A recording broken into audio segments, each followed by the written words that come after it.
bigilanti ne suke kashe mana dabbobi sama da Sama da shekara shekara uku kun kai shekaru nawa a garin? tun a mulkin Goodluck Jonathan. Kun kai kamar misalin shekaru nawa? Mun kai 15. 15. Amma a cikin shekaru uku nan ne aka fara kashe muku. Dan baya ba a kashe muku dabbobi. Ku ci gaba da labari. To ya kai ransa ya dade ya kai shanun da lokacin da suka fara kashe dabbobi.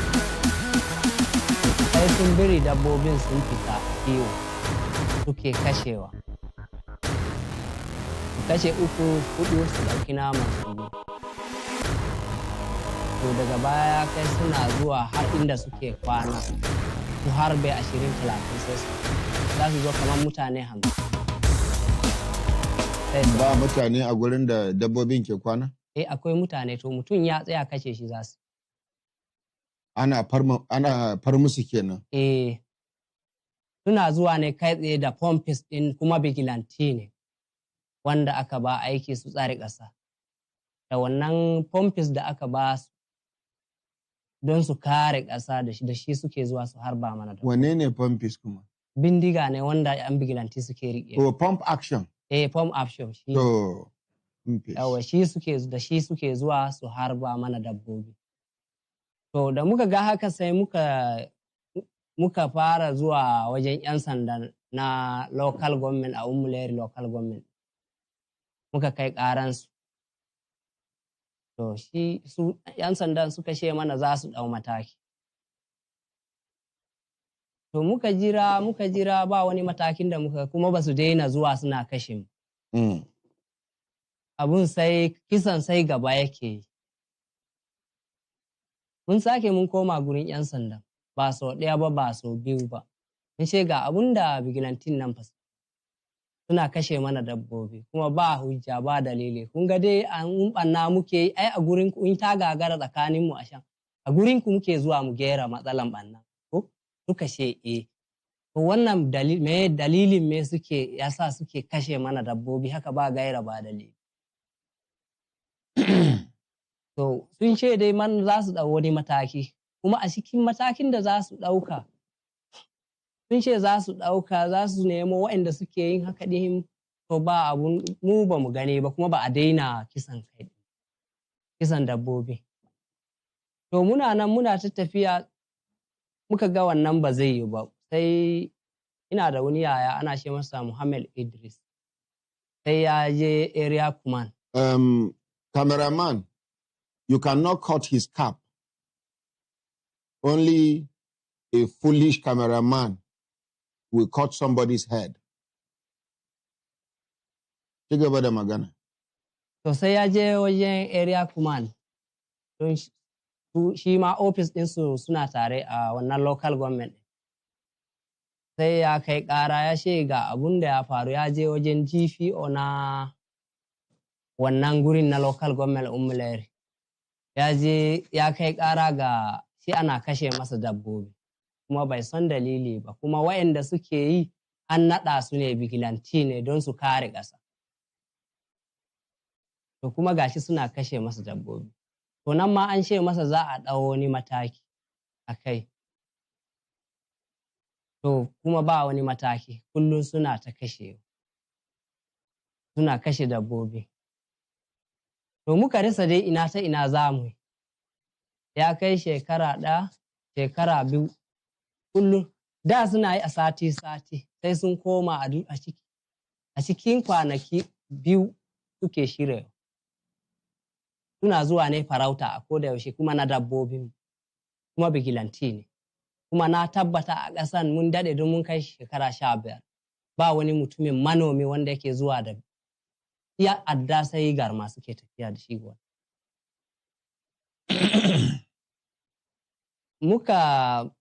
Wani ya ba mu shawari ya ce mana to mu je mana ko a barikin soji mu kai ƙaran. Muka ɗauki wannan shawari muka je har barikin soji na Onasha. Muka kai ƙara a waje. Sun ce su ma za su taimaka duk lokacin da suka fito a kira su. To in sun fito sai a kira. To kuma ba wani mataki wanda muka ga an ɗauka. Kisan kan nan dai ba a daina ba. To bara da suka dira mana a inda shanun suke kwana sai da suka kashe mana shanu 30 da wani abu. Kuma manya-manya suke kashewa sai sun zaɓa. To muka kai ƙara muka ƙara kira 'yan sanda muka ce ga su fa mutanen nan fa har yanzu ba su daina ba. Suka ce to za su ɗau mataki. Muka rasa ta ina za mu kai ƙaran nan. Sai na nemi akwai wani Alhaji Hassan wanda ya taɓa yi, shi ma ya taɓa yin police, amma ban san matsayin shi ba. Shi yana zama a nan Maraba, na ce masa da Allah Alhaji ga abun da yake faru da mu a Anambra State.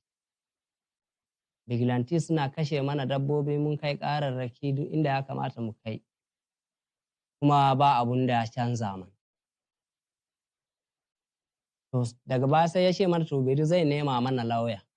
Wani barista, mutumin Arewa ne, wani barista. Ya ce mun barista mai gafi sunansa. Sai ya nemi lauyan.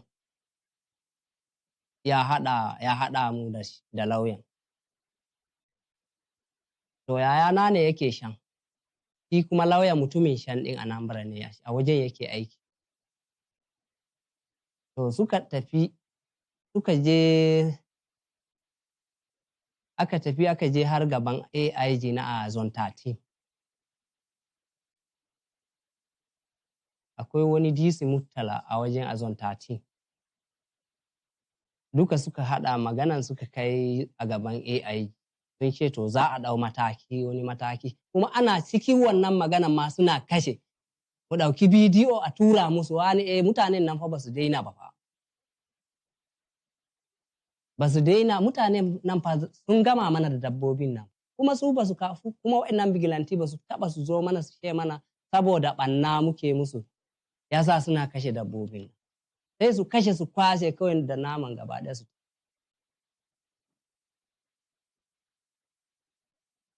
To sun ce za su ɗau mataki, har yanzu ba mu ga matakin ba.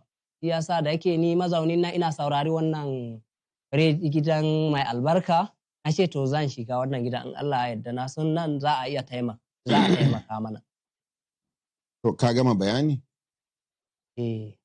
Ranka yadda. Ka ce sunanka wane? Abdullahi Ali. Abdullahi. Gaskiya ba a kyauta muku ba. An cuce ku, an zalunce ku. Amma shi wannan gari da kuka sauka, wajen wa kuka sauka? Mun sauka a Umulere ne a. Umulere gurin wa? To da yake duk wani daji da ka gani akwai mai shi. Duk wata ƙasa da ka gani akwai mai ita.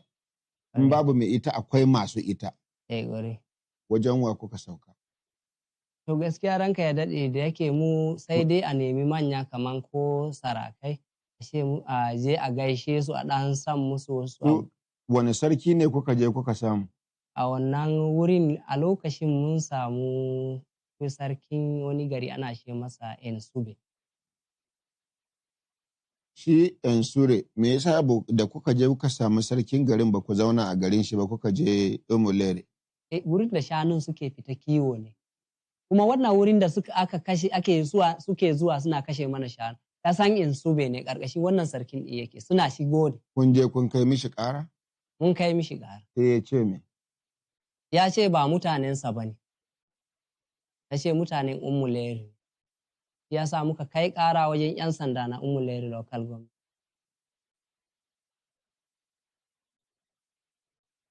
Ka ce sunanka wane ya labai? Abdullahi Ali. Abdullahi Ali ko? Aliyu. Aliyu. Abdullahi Aliyu. Na'am. Dole ne ku zauna a garin? Ba dole ba ne. Yanzu an kashe maka ɗan uwa ko ba a kashe? An kashe mu. Kuna jera sai an ƙara kashe wani ne? To bana dai sun ce za su tafi. Kai ba ɗan arewa ba ne? Ni ɗan arewa. Ba kwa ganin wulakancin da ake mana a can?